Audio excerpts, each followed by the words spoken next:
short and precise.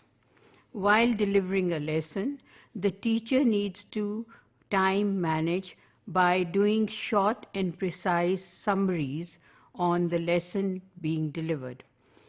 In case she has more than 5 topics, then she has to divide the lesson that she is going to deliver in short paragraphs in order to make it clear for the students.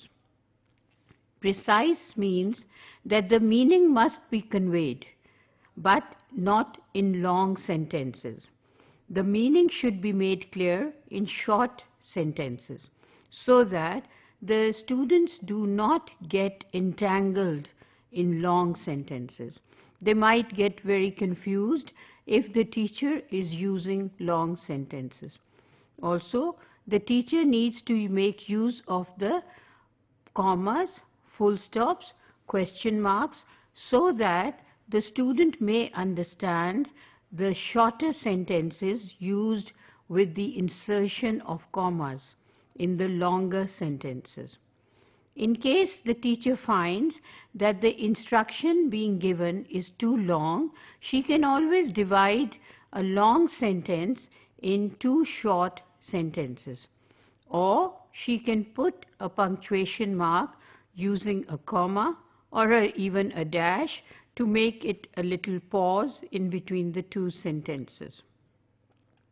Even in the conversations, the students usually focus on short sentences because it is easy for them to remember and memorize shorter sentences.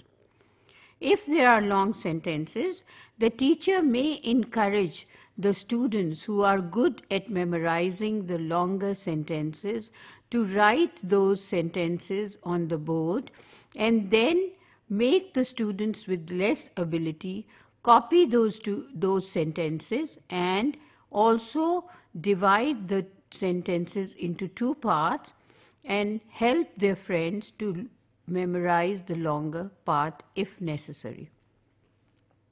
In case the meaning is not being conveyed by a short sentence, the teacher may repeat the sentences in different ways. Like, for example, if she wants to say, "I do not want to eat this lunch because it is not healthy food." Now this is a very long sentence. It would be very difficult for the students to memorize the long sentence. But at the same time, she wants them to get the full message. Why doesn't she want to eat lunch? Because it is not healthy food. So this is another way to make the students learn the long sentence by dividing it into questions. What is the teacher saying? She is saying she doesn't want to eat lunch. Or it can be made, she does not want to eat lunch. Why she does not want to eat lunch?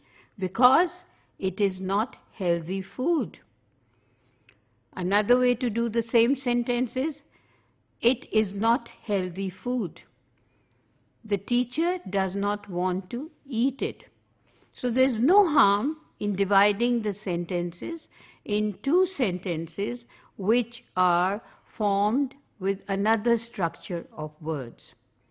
The sentence formation may be changed in order to make the students get the message of the sentence and also learn words and memorize the sentence. It is not necessary for the students to repeat the sentence in a similar way that the teacher is saying, or similarly as it is done in the book. It is not necessary for the students to produce replicas. They can use their own words. The teachers must encourage the students to use short and precise forms of sentences by making their own sentences but conveying the same meaning.